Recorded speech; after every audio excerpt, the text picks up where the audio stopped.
If George Patton had not moved when he did, the men of the 101st Airborne Division would not have been neatly captured, marched away, and filed into history as prisoners of war. They would have been erased, not surrendered, not broken, wiped out in the snow, in the smoke, in the freezing dark of Belgium, an elite division swallowed whole in a town most Americans could barely pronounce, much less point to on a map, Bastogne.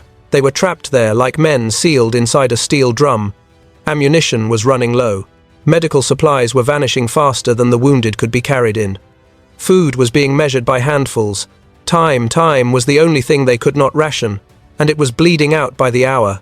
German tanks and infantry pressed from every direction, tightening the ring, probing for weakness, finding it, and then smashing it. And above all of it, the cold. The kind of cold that turns your breath into ice and your hands into useless stone. The weather was so vicious that Allied aircraft sat grounded on icy runways. No airdrops, no fighter bomber strikes, no rescue from the sky. Every rational assessment said no one could reach them in time. Every calculation pointed to the same grim conclusion.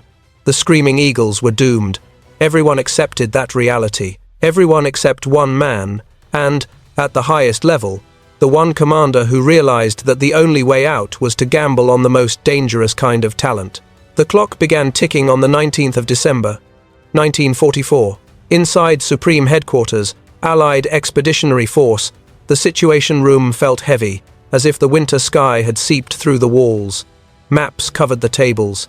Colored pins and neat boundary lines, tools of control and confidence only a week earlier, now looked like a nightmare drawn by a shaking hand. The German offensive had burst through the Ardennes days before, punching a deep, jagged bulge into the American front. Entire units had been shoved back, overrun, or simply vanished in the confusion of forest roads, shattered communications, and sudden artillery fire. Yet among all the chaos, one name kept returning like a drumbeat: Bastogne. A crossroads town that had been a backwater yesterday had become the hinge on which the entire campaign now swung. Intelligence officers spoke in low, precise voices, as if loud words might make the situation worse. The 101st Airborne Division, along with scattered fragments of armor and infantry scraped together from whatever could still fight, was completely encircled in and around Bastogne. 10,000 American soldiers were trapped inside a tightening German ring that outnumbered them several to one. Artillery ammunition was restricted. Rifle rounds were being rationed. Medical stocks were nearly exhausted. Wounded men lay in freezing basements and barns with no morphine, no clean bandages, no heat, just the raw bite of cold and the dull, humiliating fear that they would die without even the comfort of proper care. German attacks were increasing in intensity, and over every report hovered the same merciless sentence: the weather has grounded Allied aircraft. Dwight D. Eisenhower stood before the main map, his face drawn tight with fatigue. He had been awake more than asleep since the offensive began, moving from briefing to briefing, decision to decision, carrying the invisible weight of a front that threatened to break. He listened without interrupting, hands clasped, eyes fixed on the bulge that clawed westward from the German border. When the summary ended, he asked the only question that mattered, the question that stripped away strategy and left only survival. How long can they hold? The intelligence officer hesitated. He understood that his answer would not just be information. It would be a sentence. "Sir," he said finally, "realistically 4 or 5 days, maybe a week if everything goes their way. After that, they will be out of ammunition, out of supplies, and the Germans will overwhelm them." Eisenhower's jaw tightened. Losing an entire airborne division would be disaster on every level. Militarily, it would remove a key elite formation. Logistically, it would twist the entire sector into chaos. Psychologically, it would crush morale across the front and back home, because these were not anonymous units. These were the men who had jumped into Normandy, who had fought through hedgerows and bitter streets, who had become living symbols of American courage. Their annihilation would echo far beyond the frozen woods of Belgium. "What options do we have to relieve them?" Eisenhower demanded. The answers were bleak. British forces under Bernard Montgomery were containing the northern shoulder of the German advance, but they were not positioned to drive south quickly. Other American armies were locked in desperate defensive fights just to keep their own lines from collapsing. No one had the troops, the fuel, or the immediate position to launch a major counterattack toward Bastogne on the brutal timetable. dictated by the 101st's dwindling ammunition. Nobody except Third Army, far to the south, still engaged in operations along its current front. To move on Bastogne, that entire army would have to disengage, pivot north, and drive through winter storms into the teeth of German forces. It meant one name, and everyone in the room felt it the moment it surfaced: George S. Patton. For years, Eisenhower had balanced Patton's brilliance against his volatility. Patton could see maneuvers other men missed. He could drive an army forward at a speed that looked impossible until it happened, and at the same time, he could ignite political fires with one reckless sentence, one impulsive gesture, one moment of unfiltered temperament. Eisenhower had reprimanded him, defended him, shielded him, and more than once seriously considered removing him. Commanding George Patton was like trying to harness lightning. Useful, powerful, and always threatening to burn down the house. But now, staring at the map, Eisenhower understood he did not need a polite, manageable general. He needed lightning. "Get me Patton," he ordered. "Tell him I want him in Verdun tomorrow for an emergency conference, and tell him to bring plans for offensive operations." He paused, then added quietly, "He'll know what that means."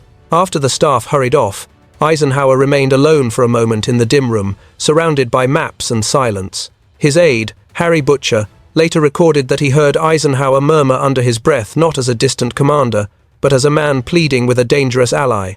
"George, for once in this damned war, do exactly what I need you to do. Those paratroopers are counting on you. America is counting on you. I am counting on you. Do not let me down." The following day, the 19th of December, 1944, the meeting at Verdun would become legend. Historians would repeat the moment when Patton stunned the room with a promise that sounded impossible. But what is often overlooked is how Eisenhower responded, what he felt, and how much was truly at stake. Verdun buzzed with officers, couriers, and staff. But the main conference room had a brittle tension that made even small sounds seem sharp. Around the table sat the men responsible for the Western Front commanders whose decisions moved hundreds of thousands of soldiers and shaped the fate of nations. Eisenhower opened not with a map, but with a message meant to steady the nerve of everyone present. He told them the situation must be seen as an opportunity, not a disaster. It was a brave face, but no one in that room needed to be told what they were facing. This was the most serious crisis since the first landings in Normandy. Then Eisenhower laid out the core problem. The German offensive had created a bulge, but it had also exposed German flanks if the Allies could move quickly enough to strike. Bastogne, sitting at the center of vital roads, had to be held. If it fell, German armor could drive deeper, splitting Allied forces and multiplying the catastrophe. If it held, the bulge could become a trap. "I want each of you," Eisenhower said, "to think carefully before answering. How soon can you launch an offensive to relieve Bastogne?" The commanders began mentally counting divisions, roads, fuel stocks, artillery shells, the hours required to pull units out of line and redeploy them through snow and ice. They knew the real answer would be measured in days, at best, perhaps longer. No one wanted to promise what could not be delivered. Then Patton spoke. "I can attack on the 22nd, he said. "With 3 divisions." The room went still. Heads turned. Some assumed Patton was bluffing another burst of bravado from the man who seemed to inhale risk. To disengage an army in contact, pivot it north, and drive roughly 100 miles through winter storms to strike the side of a German offensive in 3 days was, by any conventional standard, fantasy. Eisenhower did not smile. He stared at Patton and spoke slowly, as if placing each word on the table like a weight. "George, I am not asking for optimism. I am not asking what might be theoretically possible on a map. I am asking what you can actually accomplish. Truly. The lives of 10,000 American soldiers depend on your answer. The men in Bastogne are surrounded, outnumbered, running out of everything. If you say you will be there and you are not, they die. All of them. I will ask again, can you attack on the 22nd of December?" Patton did not flinch. "Ike," he replied, "I already have 3 plans. My staff has anticipated this possibility. We have wargamed 3 separate contingencies for turning north. On the 22nd, my 4th Armored Division will be attacking toward Bastogne. That is not a guess. It is not a hope. It is a fact. Eisenhower searched Patton's face for signs of bluff or showmanship. Instead, he saw something rarer in Patton than swagger: hard certainty. Against all odds, the mercurial commander had prepared for this moment before it arrived. "Very well, George," Eisenhower said at last. "You have your mission. Relieve Bastogne. You have full operational freedom to execute as you see fit." Then his tone changed, and every man in the room felt it. "But understand this. If you fail, if those paratroopers die because you did not deliver what you promised, I will personally see that you never command troops again. Not just relieved, finished. Am I clear?" "Crystal clear, sir," Patton answered. "I will not fail." Later, Eisenhower pulled his chief of staff, Walter Bedell Smith, aside. Smith's notes preserved the moment with a bluntness that still chills the reader. Eisenhower asked if Smith thought Patton could really do it. Smith admitted it sounded impossible. Eisenhower's reply was quiet, almost clinical. "That is why I am sending Patton. Impossible is what he does."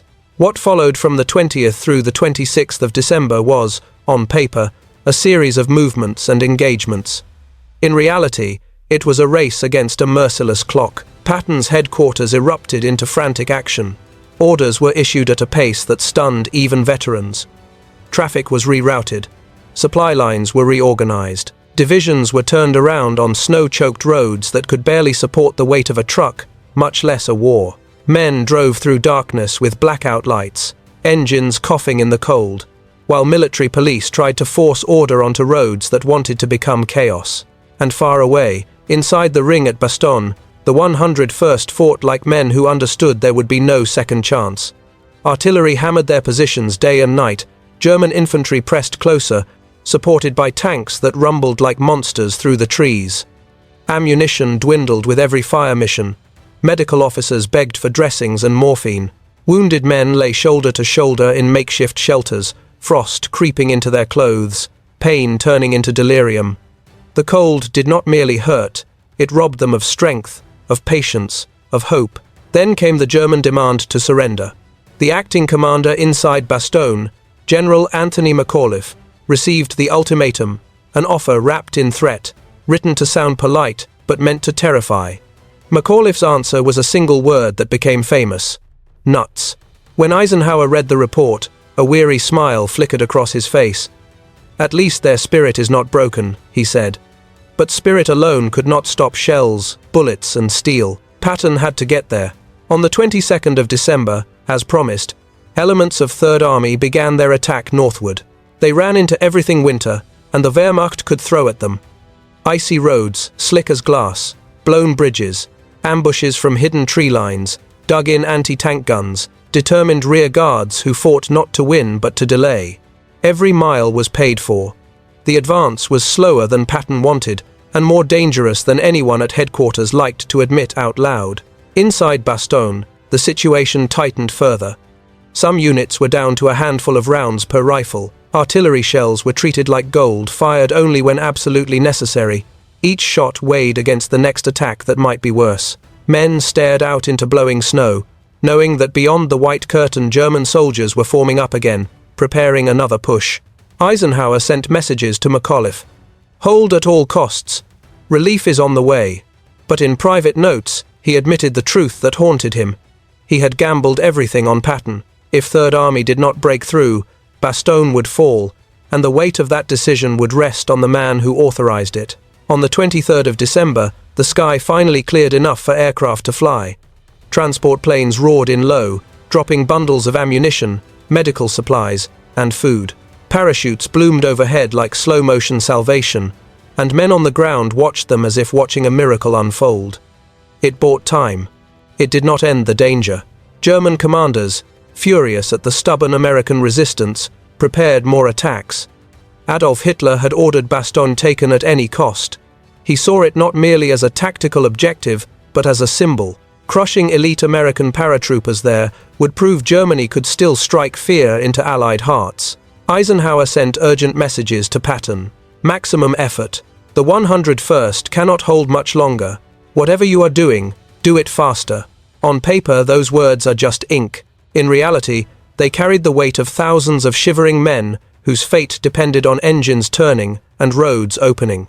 By Christmas Eve, the 24th of December, Eisenhower looked years older than he had a week before. He attended a chapel service, trying to listen to words of peace while knowing men under his command were fighting and dying in the snow. Between hymns, he kept glancing toward the door.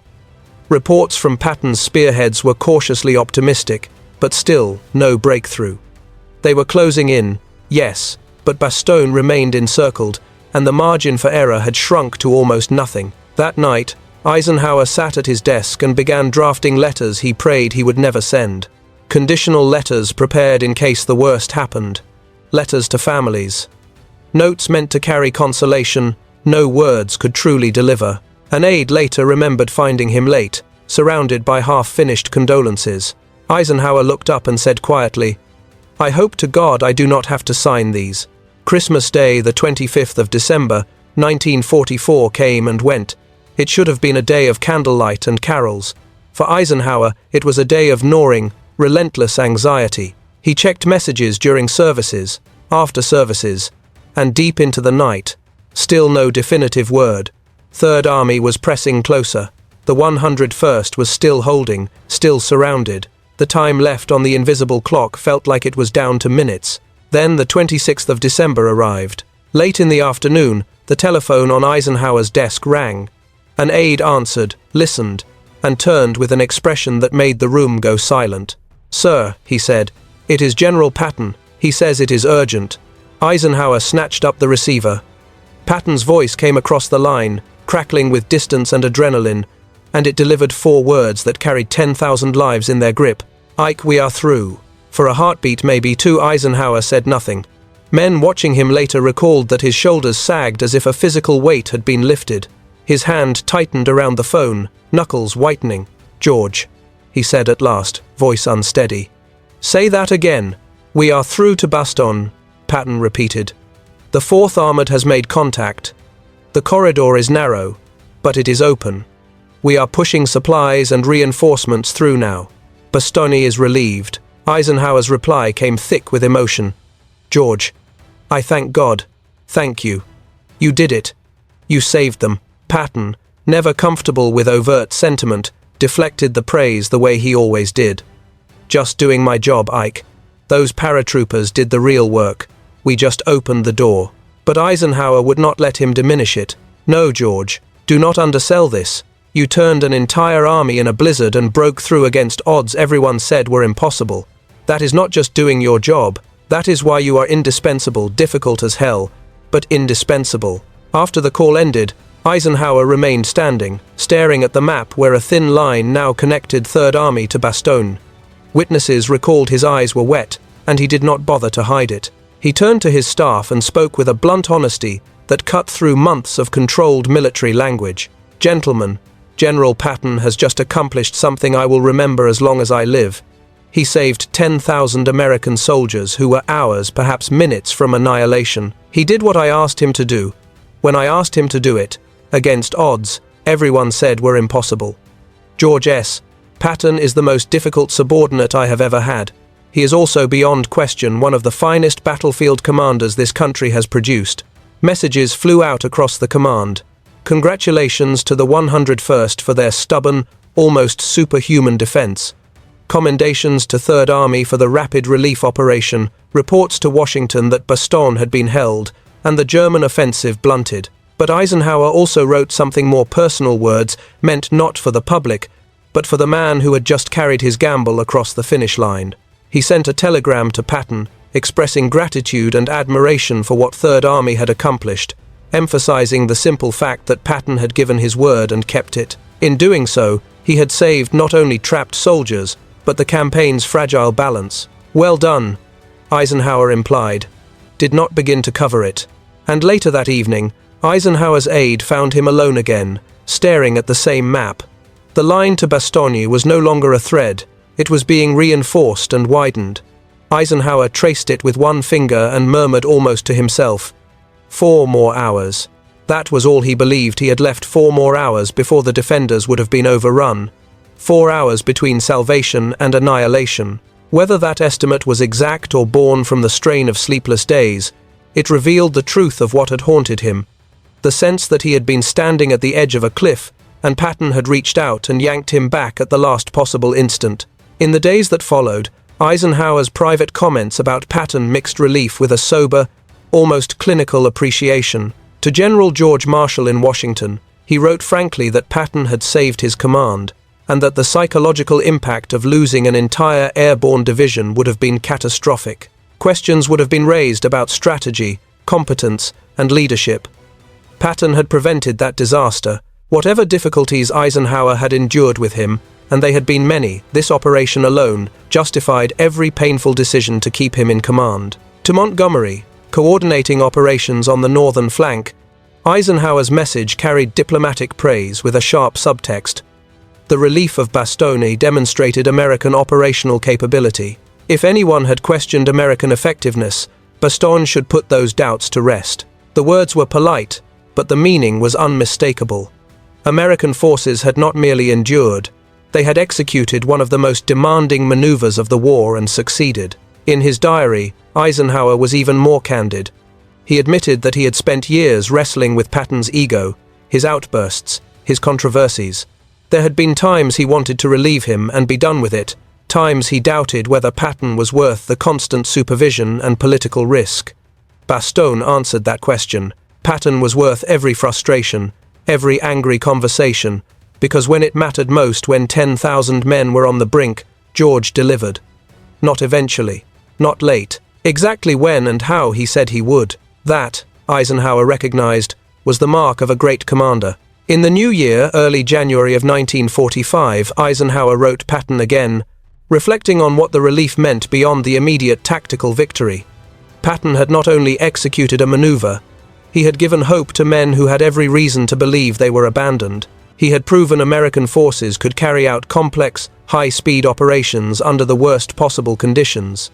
He had changed German perceptions of what the Allies were capable of. Most importantly, he had saved lives, not in theory, not as a line on a staff map, but in concrete, human reality.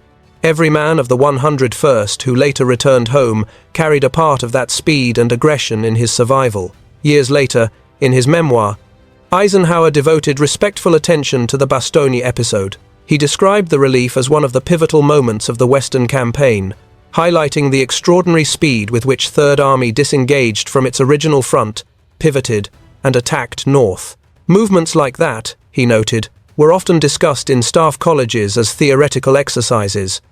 In the Ardennes, they became reality. In an interview late in his life, Eisenhower was asked to name the most agonizing command decision he had made during the war. He did not mention launching the invasion of Normandy. He did not mention the appointment of commanders or the allocation of armies.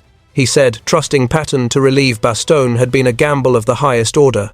He had been wagering the lives of 10,000 paratroopers and the stability of the entire Allied position on a man who was often difficult to control. But he also knew Patton was the only one who could do it in the time available. And when that phone call came, when those 4 words arrived like a lifeline, Eisenhower felt a relief and gratitude he could never fully describe. Those words, "We are through," became, in Eisenhower's memory, among the most important he heard during the entire war. In his final reflections, Eisenhower captured the paradox of Patton in a handful of sentences that have echoed ever since. Many generals would be remembered, some for careful planning, some for political skill, some for steady competence. But only a few would be remembered for saving an entire division from destruction through sheer operational daring. Patton at Bastogne was that kind of commander, difficult, flawed, controversial, and yet the man who refused to accept that 10,000 Americans were doomed. He gave his word that he would reach them. And he did. The relief of Bastogne was more than a maneuver on a winter map. It was the moment when a commander's faith in a difficult genius paid off, when a wild talent proved that sometimes the most troublesome people are the ones who pull off the miracles others consider impossible. It was the intersection of stubborn courage in frozen foxholes and audacious decision-making in distant command posts, all balanced on the edge of a telephone line and a clock ticking down toward zero. If this story of impossible odds, desperate choices, and the words that defined legends spoke to you, stay with us. We're here to bring you the hidden moments, the private conversations, and the human drama behind history's greatest battles.